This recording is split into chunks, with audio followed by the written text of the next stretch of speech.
a little bitty boy, I wanted to do one thing and one thing only, and that's to be a law enforcement officer.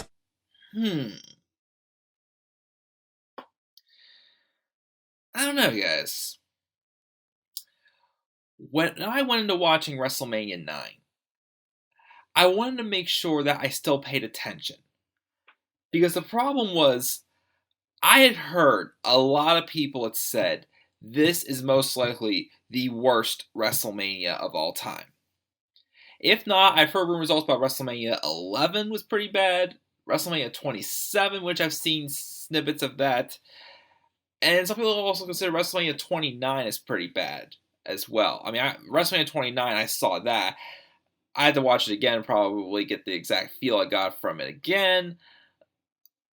But WrestleMania 9, I gotta give it to them. This could be the worst of all of them, if not definitely one of them.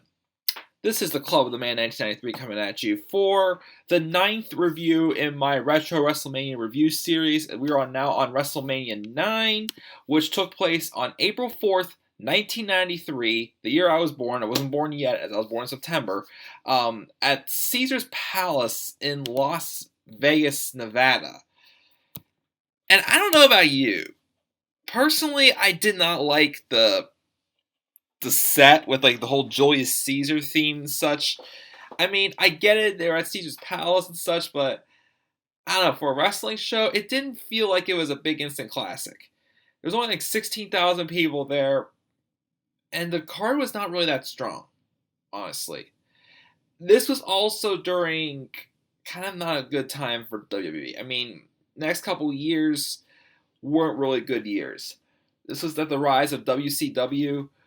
A lot of the top stars in WWE were going to WCW. You know, a lot of them were due out soon, like Hulk Hogan. I think this is the last WrestleMania for a while we see Hulk Hogan in. Ric Flair, was mainly in WCW in the early stages of his career. Macho Man Randy Savage goes there as well. Sensational Sherry goes to WCW. So that, and plus also, this was also during the time of the steroid era as well. So Vince McMahon was in hot water as well, despite, I believe, he was proven innocent in the lawsuit or whatnot. So this was a little bit of a rough time. And the matches we got, we didn't really get any good matches. It was either like average matches that you could just see on Raw today, or pretty boring. And we had one match that was just atrocious. Oh, man. Let's get right into it. The show was only about 2 hours and 40 minutes. It's not like I had to watch a terrible 4-hour show that I felt like wasted my time. It was like 2 hours and 40 minutes.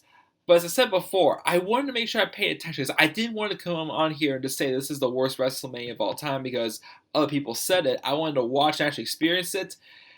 I probably would not watch this WrestleMania ever again. I don't ever plan on it, just to maybe, if I ever do, just for like, put something on to my TV or whatever, but I highly doubt I'm going to be watching WrestleMania 9 ever again. Most of these first few WrestleManias I probably only watch just for certain matches. There weren't really too many, Manias had like a lot of really good matches. I mean, WrestleMania 6 and 7 were pretty strong. WrestleMania 3, the iconic moments that had, but WrestleMania 9, oh my goodness, there's nothing you're going to take away from WrestleMania 9. You're only going to remember the bad if you watch WrestleMania 9. So we started off with the WWF Intercontinental Championship match. It was Shawn Michaels with Luna Vachon taking on Tatanka with Sensational Sherry. Tatanka had recently picked up 2 pinfall victories on HBK. I think one was in a non-title match, and the other one was in a tag match.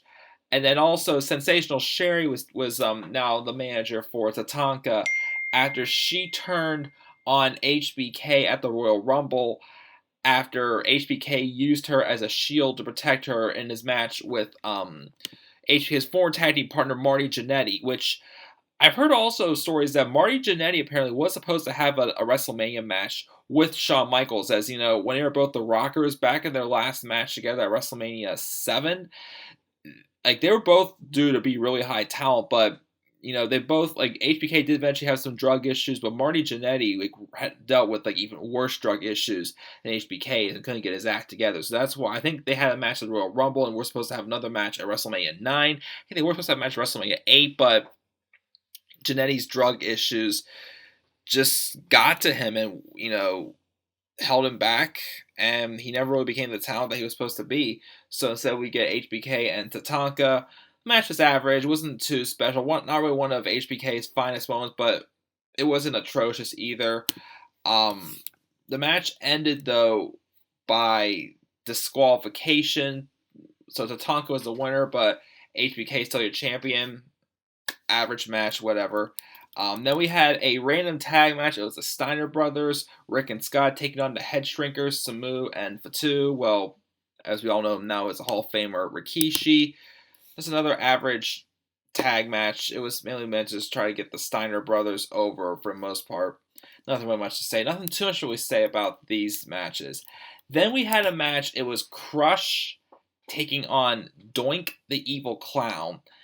And this feud was pretty much just going on just because Crush was trying to stop Doink from his evil pranks. He was pulling on, kids in the crowd, but he kept doing it anyways.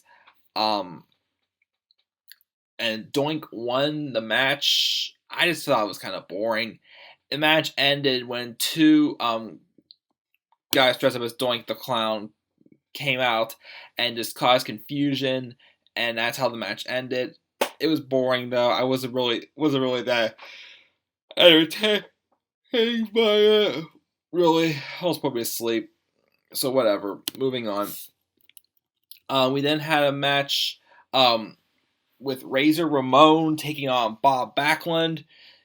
And you thought this could be a pretty good match by these two, as these are both future Hall of Famers. We didn't really get that. We got just another short little squash match, pretty much. Razor Ramon won the match in 3 minutes. He won it by roll-up. Once again, just another standard, short match that could, have easily been mistaken for a match going on to, Raw these days or whatnot. Nothing much to say there for this one. We then get to, this match was, the World Wrestling Federation Tag Team Championship match. It was Money Incorporated, Ted DiBiase and IRS taking on the Mega Maniacs, Hulk Hogan, and Brutus Beefcake with Jimmy Hart as their manager. The story for this match was Brutus Beefcake had been out for a couple years as he had a legitimate injury and required serious reconstructive surgery on his face. He returned back in February of 1993, and his first match was against Ted DiBiase, which IRS interfered and tried to destroy his face with the briefcase. But then Jimmy Hart, their manager, turned face, stepped in thinking it's the right thing to do to protect Brutus Beefcake, and they and Money Inc. just threw him out of the ring, and this is what caused him to team up with Brutus Beefcake to get their revenge, and then Hulk Hogan came in as well just to support them, and he had been on a hiatus as well due to the steroid scandal, but he came back, and him and Beefcake would challenge Money Incorporated for the tag team championships. Match started out okay. I didn't think it was too bad of a match. There was a point where DiBiase and IRS tried to run it off by countout to retain the titles, but they were threatened that if they didn't get back in the ring, then they would lose the tag titles even by countout. So they were upset, got back in the ring. The match ended in a DQ, though. Also, it's just the rest of the match was just slow. Jimmy Hart, though, the match ended in DQ because Jimmy Hart interfered in the match, trying to become the referee to give Hogan and Beefcake the win and get the tag titles, but then the real referee reversed the decision. It was just a mess the last 10 minutes, and it's really kind of took me out of the match. I was actually kind of into it first. I think, hey, this isn't too bad of a tag match, but then that happened. I'm just it just didn't really fit for me. So that's what happened there. We then had an average match. It was Mr. Perfect taking on the narcissist Lex Luger. Basically, Lex Luger is Bobby the Brain Heenan's newest client, and Mr. Perfect had been having issues with Heenan dating back to Survivor Series. And it builds up to this match. Pretty much trying to get Lex Luger over. He gets the win here, but then he goes backstage and he gets assaulted by HBK backstage afterwards. So I don't know if this is going to lead up to a feud between Lex Luger and HBK. We'll have to see if it happens at WrestleMania, or if it probably happens sometime before WrestleMania. We'll see what happens when we get to WrestleMania 10. Oh, goodness. And then we get to streak match number 3 for The Undertaker. A lot of people say this is probably Undertaker's worst match, and I can agree. It was The Undertaker with Paul Bearer taking on Giant Gonzalez with Harvey Whippleman. This match happened because Taker was mainly feuding with Whippleman, and he kept beating his clients, and then Giant Gonzalez came out of nowhere, who's like 8 feet tall, 400 some pounds, and costed him the match. The Royal Rumble match. So they have this match. It was just awful. Taker was getting better, but he still wasn't really the green had not wore off him yet. Giant Gonzalez, though, oh my goodness. What the heck was he wearing? That bodysuit was just ugly. It kind of looked a little suggestive and explicit. He was just slow and terrible in the ring. These two just did not have good chemistry at all. And then Gonzalez would somehow right Taker out of the match, looking like he had him beat, and then just attacking him and pushing referees around as well. After Taker seemed like he had left the match, hear the dong, he eventually came back. And another thing too, also, this was the first WrestleMania, I forgot to mention this at the beginning of the video, was the first WrestleMania hosted outdoors. And like WrestleMania 31, I didn't like the Taker match as much because it wasn't dark. It was still light out, so it didn't make Taker's entrance feel as special. Well, I know he didn't have the big mega power entrance he had. Of course, the last remaining years of his career, since we don't know for sure if Taker is done or not.